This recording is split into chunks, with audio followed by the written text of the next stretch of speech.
Hi, I'm Dan Cortopassi. Today I'm reviewing an N-scale C39-8 locomotive from ScaleTrains. My example is decorated for Conrail and represents a unit that was leased to Southern Pacific in the early 1990s. This locomotive is part of the ScaleTrains Rivet Counter line. The model is available in two versions. The DCC Ready model is available direct from ScaleTrains for $134.99. The version with LokSound DCC and sound installed is $224.99. Mine is the version with sound. We'll start the model at 100 possible points. The model comes in a sturdy cardboard box. Inside the box is an operator's manual. A clear two-piece plastic cradle protects the model. The outer sleeve slips off and then the inner piece can be opened. The model also has foam handrail protectors. This is a well-designed box that should provide good protection for storage and transport. I found several photos of the real Conrail 6001 from the 1990s, and the model looks to be an exact match for that time period. The red L on the cab, denoting a lease unit, appears in photos from 1992 but seems to have disappeared by 1996. 6001 did not have ditch lights in photos from 1996 but looks to have acquired them by 1999, so the model best represents the unit as it appeared in the mid-90s. The Conrail blue on the model is thin and evenly applied. The markings are crisp and even some of the tiny stencils are legible with magnification. The model has excellent detail throughout. I like the paint treatment on the grills on the sides of the model. It gives the impression of depth. Another thing I really like is that the plastic handrails are mostly straight. Plastic handrails often have crooked stanchions and can get bent out of shape. Many N-scale handrails are also oversized for durability.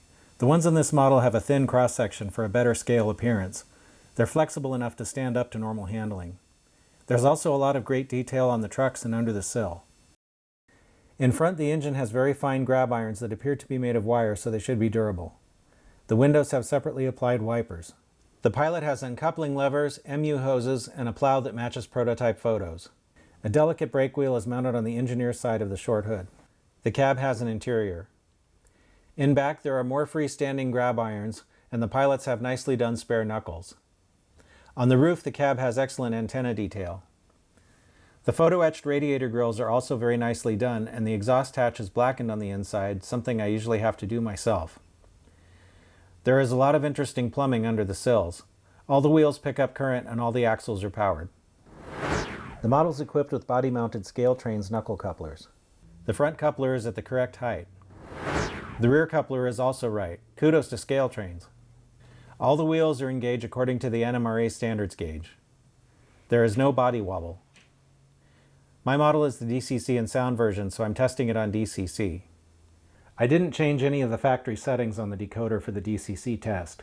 One thing I really like is that ScaleTrains already set the address of the locomotive to the road number instead of the usual 3. That saves a step, and I think that's just really cool. I wish all manufacturers would do that.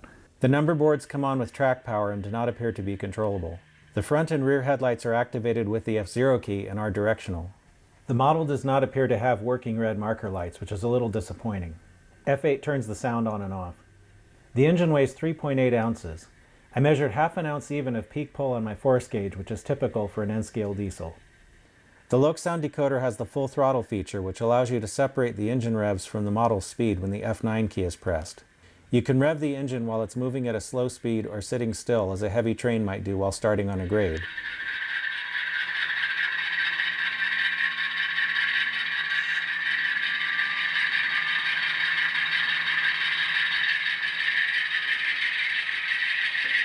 Or you can simulate coasting by decreasing the revs while the engine is at speed.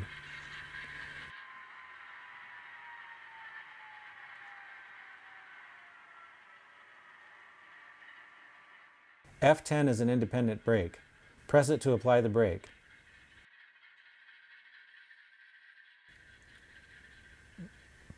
Press it again to release. Acceleration and deceleration are controlled by the decoder's momentum settings. The engine starts and runs very smoothly. F1 operates the bell and F2 sounds the horn. The decoder has many other sounds as well.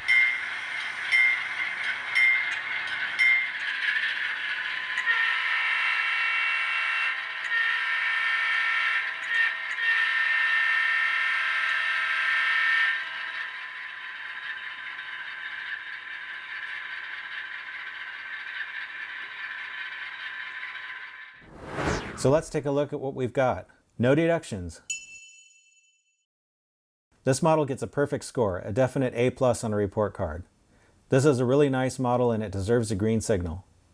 This is one of the nicest N-scale diesels I've seen so far. If you're a fan of 1990s vintage Conrail power, I think you'll like it. And kudos to ScaleTrains for the first 100-point model on this channel.